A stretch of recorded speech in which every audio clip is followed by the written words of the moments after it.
Have no fear, Orlando is here, pushing peak prosperity is near. This video today is titled, This Island Will Basically Get You Killed, so don't go onto this island. We got some educational video coming your way. And this is a remote island for indigenous tribal people who basically just don't want to get fucked with. They don't want none of the new age technology. All they want is what they know and their peace. That's all they ask for. So these people are very tribal. They're dangerous as fuck. Don't pull up over there to their islands with no drones, cause shit will get crazy. They will get heated. At the end of the day, that's content. I'm not gonna lie. If I ever make it, who's to say I'm not gonna be the nigga who pulls up with a drone?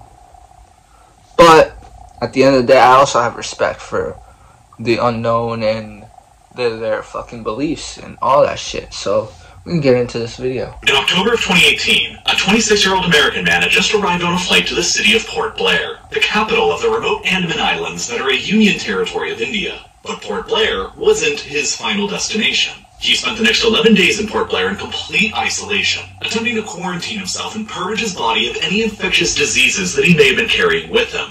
Afterwards, his next objective was both simple and insanely complicated. He was going to bribe some local fishermen to literally take him to another universe and reality. You see, Port Blair is a modern city home to more than 140,000 people, a major naval base of the Indian Navy, and has more than a dozen direct flights to cities across the rest of India. It is majorly integrated with a 21st century globalized world that everyone watching this video is familiar with. And anyone can fly there from New York City for less than $2,000, or from London for less than $1,000. And yet, only 50 kilometers to the west of modern Port Blair is a largely untouched relic of humanity's very distant past that nobody is ever allowed to enter under any circumstances. North Sentinel Island. The island is roughly the same area as Manhattan, surrounded by coral reefs with a thin strip of beach around its entire perimeter, and nearly entirely covered by a dense jungle, making it impossible to see anything on the surface from above. And it is also home to the Sentinelese, a small hunter-gatherer tribe that has existed there in isolation for tens of thousands of years. They continue to have no knowledge of anything outside of their small universe on the island, and they have no comprehension of anything more advanced than a bow and arrow. To them, the year is still effectively the same as 20,000 BCE, and they have no knowledge or comprehension of the modern city of Port Blair, just 50 kilometers away to their east, with regular flight services operated by Airbus aircraft. As such, the tribe is often considered to be a so-called uncontacted tribe, a rare, living relic of humanity's distant hunter-gatherer past that somehow remained lost and forgotten throughout the thousands of years of human history and technological development that eventually got us to the modern world of the 21st century. North Sentinel Island is in a different universe from ours, but that hasn't stopped people from ours attempting to interfere with theirs. Over the centuries, many from our world have gone to the island and attempted to establish contact with the Sentinelese, but all have failed, because the Sentinelese usually attack and attempt to kill anyone who has ever tried. They see every attempt by our world to interact with them the same way that we would see an advanced alien invasion of our planet, and as such, they usually respond quite aggressively. In order to respect the tribe's clear desire to be left alone from our world, the Indian government has sealed it off to all of us, enforced by a 3 nautical mile wide no-go zone that is illegal to enter and patrolled by the Indian Navy. This is the world that John Allen Chau, the 26-year-old American man from our world, was attempting to enter when he flew to Port Blair in 2018. His objective was to spread one of our religions to them, Christianity, and it would ultimately cost him his life, with unknowable consequences to the Sentinelese as well. The news of his fatal journey from our world to theirs would generate headlines and publicity 2018, y'all, for years, and it would become one of the most talked about events for the entire year of 2018. But in order to understand the whole story, you need to understand how the Sentinelese managed to become so isolated and uncontacted by the outside world in the first place. It had been long believed that they were direct descendants of the very first wave of modern humans that left the African continent for Asia around 50 to 75,000 years ago. But it's now believed that the first humans who made it to the Andaman Islands arrived around 26,000 years ago, back during the last glacial maximum when the global sea levels were significantly lower than they are today. At that time, the Andaman Islands were connected to modern-day Myanmar by a land bridge, so Paleolithic-era hunter-gatherer tribes managed to simply walk over to it. But over the preceding millennia, the glaciers retreated and the oceans rose, and the Andaman Islands became the islands we know them as today, with thousands of Paleolithic and there people remaining trapped on them. And there largely remained isolated and uncontacted from anyone else in the outside world. At least to our knowledge. It's possible that from time to time, various different kingdoms and empires in India and Southeast Asia would send parties out to the Andaman Islands for the occasional diplomacy or slave raiding mission. But we simply don't know because we don't have any good historical records. Wow. Regardless of how often these events may or may not have happened, the indigenous Andamanese remained Paleolithic hunter-gatherers with essentially no knowledge of anything beyond their own islands, until a ship arrived from the British Empire in 1789 to suddenly announced the presence of the universe beyond. The British had come to these remote, far-flung islands in order to set up a difficult-to-escape-from penal colony for Indians who were rebelling against their growing conquests over on the subcontinent. That penal colony eventually became the modern city of Port Blair. And at the time of that ship's initial arrival in 1789, there were around 7,000 uncontacted indigenous people of the Andaman Islands, made up of dozens of different tribes, including about 10 on the island of Great Andaman alone, the Shangyel, the Sharawa, the Onge, and, of course, the Sentinelese. And the arrival of the British and their Indian prisoners to this small, hitherto unknown universe continued on the trend that began when Christopher Columbus led the first visitors of the Old World to the New World back in 1492. They carried with them diseases like measles, influenza, and smallpox that their people had gradually acquired genetic resistance to over thousands of years of dense civilization, agriculture, and livestock domestication. The indigenous peoples of the Andaman Islands, just like those in the Americas, had no resistance to any of these diseases, and so the diseases quickly annihilated most of them. It didn't also help that the British introduced dangerous substances to them, like alcohol and opium, that they had no history of experience or restraint with. The indigenous population of Great Andaman, where the British established Port Blair, was quickly replaced by Indians and Britons of the Old World, and most of This is what they try to hide from you in school, or basically. went extinct. The only major exceptions were the This is how shit Charlotte rolled on the back far then. south of Great Andaman and the Sentinelese, who remained largely isolated from the chaos caused by Port Blair's establishment, because they were on a completely different and much smaller island of no strategic value. So nobody from the outside world is known to have ever contacted them on their island until a merchant ship of the British Raj just happened to wreck itself there in 1867. The ship's 106 British Indian survivors managed to reach the beach and likely believed it to be uninhabited while they sat and waited for rescue. But 3 days after their crash, according to their own reports, a group of naked islanders suddenly emerged from the jungle of the interior and attacked them with arrows. The large 106 members of the crew were successfully able to ward them off until they were rescued by the Royal Navy, but the first contact between our worlds had ended in violence. It would set the tone for the next century and a half to the present. Then, 13 years later in 1880, a 19-year-old English aristocrat had recently been appointed as the British Crown's administrator of the Andaman Islands, and the head of the Port Blair penal colony. His name was Maurice Vidal Portman, and he decided to lead a party to North Sentinel Island in order to figure out who he was administering there. They landed and were avoided by the Sentinelese for days as they patrolled and scouted through the jungle, only managing fleeting glances at a time. After a while, the party finally encountered an elderly couple and 4 children. Portman essentially kidnapped these 6 Sentinelese and took them on a ship back over to Port Blair, where the elderly couple quickly caught diseases and died. Frustrated, Portman gave the 4 children gifts and then dumped them back on North Sentinel Island. After these events, Portman wrote in his journal that, quote, "This expedition was not a success. We cannot be said to have done anything more than increase their general terror of, and hostility to, all comers. It would have been better to have left the islanders alone." End quote. There are many theories that suggest Portman's clumsy handling of the contact between our worlds is the reason that the Sentinelese have remained hostile towards every other visitor ever since. And that may well be true, especially considering that the 4 children he abducted and returned would inevitably have told stories of the elderly couple that died, eventually placing the blame for their deaths on the outside invaders. It's also possible that the returned children may have brought diseases back with them that infected much of the tribe, and may have even killed some of them. Without any knowledge of how infections or diseases really work, it would have been fair for the Sentinelese to blame the outside invaders for mysteriously striking down some of their tribe. These oral stories may have then been told across generations of Sentinelese and become a sort of exaggerated legend through to the present, warning them against ever trusting any outsider who comes to visit again. Portman would return to visit the island several more times across the 1880s, but from then on, the Sentinelese would always fiercely assert their independence with massive aggression.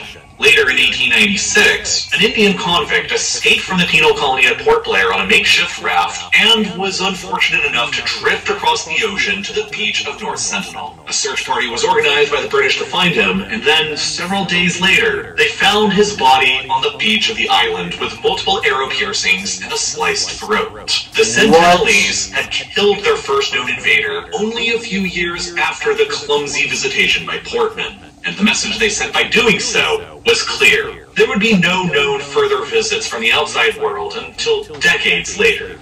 During the Second World War, the Japanese invaded the Andaman Islands and occupied them for 3 years. What exactly they did over those 3 years to the islanders and potentially the Sentinelese is very difficult to figure out, because the Japanese deliberately destroyed all of their records about it just before they surrendered in 1945. But they are known to have committed many appalling atrocities, as the Imperial Japanese Army did elsewhere during the war. At least 10% of the pre-war population of Port Blair died beneath the Japanese occupation, and hundreds of people were known to have been tortured. The biggest war in world history had come to the edge of the Sentinelese universe. And it's possible that during those 3 years, a group of Japanese soldiers may have paid a visit to North Sentinel Island, but we'll probably never know for sure. After the war ended in 1947, India achieved independence from the British Empire, and they were quickly presented with a bit of a unique problem. Not everybody who suddenly became Indian following independence was even aware of what India was as a country, like the Sentinelese of North Sentinel Island. The Andaman Islands were granted to India as a part of the independence. Them alone. In theory, the Sentinelese on North Sentinel They're going to give you emotional damage. People had never even heard of India, and had no comprehension of what this theoretical citizenship even meant. Obviously. So, the Indian government decided that they would attempt to change that by finally, hopefully, making the first peaceful contact with them. But it was going to be tough going. The language that the Sentinelese on the island speak is only known to them, and there aren't any related languages to it anywhere else on Earth. Even the other indigenous languages spoken by the other indigenous people of the Andaman Islands are considered to be mutually unintelligible by whatever the Sentinelese call themselves. And of course, the Sentinelese are too hostile to allow anybody close enough to gain any linguistic clues from them. That meant that communicating with them linguistically was effectively going to be impossible. And that only left communicating through actions and body language. So beginning in 1967, an Indian anthropologist named Triloknath Pandit began sailing around the island and depositing gifts across the beaches in order to try and gain the islanders' trust. Then, in 1974, National Geographic decided to lead a film crew to the island with armed police and a team of experienced anthropologists, including Pandit. They were filming a documentary of the Sentinelese called Man in Search of Man, and some of the footage they managed to capture is the only surviving footage we have here in the outside world of them. Their objective was to sail around the island for 3 days and deposit gifts around the beaches to try and win over their trust. Once they got through the barrier reef, the Sentinelese emerged from the interior jungle and peppered their boat with arrows. But undeterred, the crew continued sailing around the island to a new location and deposited their gifts on another beach. A toy car, a doll, a set of aluminum cookware, coconuts, and a live pig. Then, the Sentinelese emerged from the jungle again, and one of them fired an arrow at the boat that struck the documentary director in his thigh. The man who fired the arrow was observed to laugh hysterically, and then, to make their point even clearer, they speared the gifted doll and pig alive and buried each in the sand, took the coconuts and the cookware, and retreated back into the jungle. The documentary project was a failure, and not wishing to escalate the situation with them any further, National Geographic canceled it and withdrew. But Pandit, the head Indian anthropologist here, was undeterred and continued making visits to the island and leaving gifts with them for years, determined to eventually establish friendly contact with the Sentinelese. He and his team made many recordings to track during their visits and gift drops, and things seemed like they were going pretty well. In 1975, he led the King of Belgium on an overnight cruise just offshore the island. But other visitors from the outside world occasionally found themselves washing up on the island's beaches as well. In 1977, a cargo ship called the MV Rusley ran aground on one of the island's coastal reefs, and then just 4 years later, in 1981, another cargo ship registered in Panama named the MV Primrose did the same thing. The crew of the Primrose became shipwrecked, and they had to wait patiently for another ship to arrive and rescue them. Nothing too unusual was noticed until several days later, when one of the crew suddenly spotted emerging from the jungle, quote, around 50 naked wild men waving bows and arrows on the beach. Terrified and crucially unarmed, the crew had to hastily radio their shipping company's office and demanded an immediate airdrop to be flown in delivering guns and ammunition to defend themselves with. For the Sentinelese, it was like a repeat of the 1867 British Raj era shipwreck. But luckily for everyone involved this time, an American helicopter pilot who happened to be working in the area nearby was contacted and was able to land on the ship's deck and airlifted around 30 of the crew members away to safety. The sight of such a thing to the Sentinelese on the beach was probably incomprehensible, but they left behind their entire ship on the island and all of its iron, which sort of immediately catapulted the Sentinelese through the technological eras to at least the Iron Age. Because they are known to have gone aboard and scavenged the ship for iron and tools and weapons ever since. You can still see the remains of the shipwreckage today in Google Earth when you go to North Sentinel Island and look at the island's far northwestern corner. Alongside these more clumsy encounters, Pandit was still attempting to conduct his professional hunts. By 1988, Pandit observed that after depositing gifts on the beach, a Sentinelese man was seemingly dancing with joy. A month later, hearing another visit as he and his team were dropping off bags of coconuts, there were some Sentinelese who approached them on the beach and got within 10 yards of direct contact. And then came what seemed to be the breakthrough between the two worlds in 1991. Pandit had sent one of his junior anthropologists to the island to lead a routine gift drop. Manumala Chattopadhyay, who was, notably, a woman. She reported that during this gift drop, the Sentinelese waded out into the waters directly to the boat to accept their gifts. The first time that anything like this had ever happened. She suggested that her presence as a woman signaled to the tribe that her crew didn't have any aggressive, warlike intentions, and that made them more trusting. The following month, Pandit and Chattopadhyay each went to North Sentinel Island together and were stunned to witness around a dozen of the Sentinelese rushing out directly to their boat to greet them. And then shortly afterwards came the breakthrough photograph. Pandit and his team from our globalized, modern world were right there in the water side by side with the uncontacted, Paleolithic, hunter-gatherer Sentinelese. And for a moment, each of them held the very same coconut together in their hands. It was the culmination of 24 years worth of Pandit's efforts to achieve a friendly contact with them. And he and his team withdrew shortly afterwards, delighted with the success. But the very next year, in 1992, Pandit turned 58 years old and was hit with a mandatory retirement age. He would never visit the island again after that initial friendly contact, and the Indian government decided to ban all future visits from the outside world shortly afterwards. North Sentinel Island was sealed off with a 3 nautical mile wide no-go zone that would be patrolled by the Indian Navy based nearby at Port Blair. Nobody, for any reason, would ever be allowed to travel to North Sentinel Island ever again, both for the protection of the Sentinelese themselves and for the protection of what the Sentinelese might do to anyone else who visited. But that wouldn't stop future visitations. After the island was indefinitely sealed off, the first known visit that came next was in 2006, and it was accidental. 2 Indian fishermen were illegally fishing in the no-go zone and had likely gone and blasted drunk on wine. Their boat drifted a little too close to the island and then washed up on the beach. Other fishermen who were illegally fishing in the same area claimed that they then witnessed a group of Sentinelese approach the boat with hatchets before hacking the 2 men to death. A helicopter was later dispatched to the island to investigate, but the Sentinelese drove it away by shooting arrows up at them. The Sentinelese allegedly later hung the bodies of the two men up on bamboo poles on the beach, facing outwards to the ocean as if they were scarecrows. A warning to the outside world to never come visit again.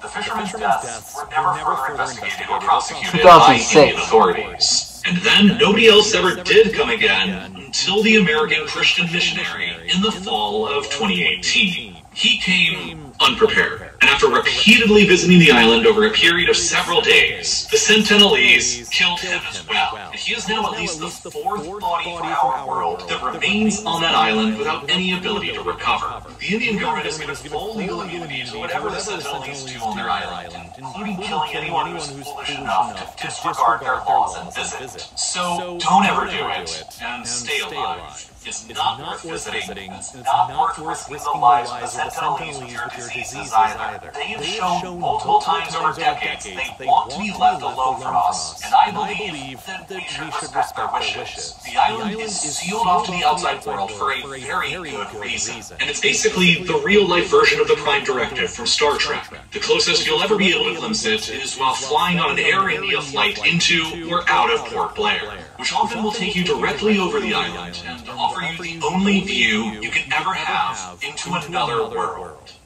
Now, if you're anything like me, you're probably intensely curious about why our world works the way it does. The world is a complicated and sometimes difficult to understand place. Science and math serve as the primary tools in helping us understand our complicated reality. But for myself, and perhaps for you as well, science and math are each subjects that have never come easy, and may even seem impossible to truly grasp at times. I struggled with learning science and math for years until I discovered this video's sponsor, Brilliant. And now, through them, everyone, regardless of prior knowledge or ability, can get a little dose of scientific learning every day. Whether you're looking to learn something completely new or you're just trying to brush up on a few topics, the best way to learn anything... Why are we talking about science now? And there's no better place to learn than on Brilliant. You see, Brilliant is an interactive skill-learning platform that helps you learn concepts by working through them in a visual, hands-on, and easy-to-comprehend way. And you can get started on any number of courses. I'm pro-education, guys. It's just like, this man tied it in so perfectly that I'm mad. More advanced, cutting-edge, go get your bag, bro. Algorithms to chemistry, electricity, and so much more. And regardless of which subject you choose to learn, you for real for it now? Like, your own pace, is you serious right now? Mobile app, and most importantly of all, you get to learn the rewarding process of learning cool new things about our reality. And if you ever get stuck on a particular question, Brilliant never punishes you or impedes your progress. Instead, they'll give you an in-depth explanation to guide you along your learning path. Best of all, you can try out Brilliant right now for free with a link down in the description at brilliant.org/real-life-lore, or by clicking the button that's here on screen right now. And the first 200 people to sign up will also get... I'll see another video, guys. That's enough. But basically, leave these people the hell alone. Like, as simple as that. Until next time.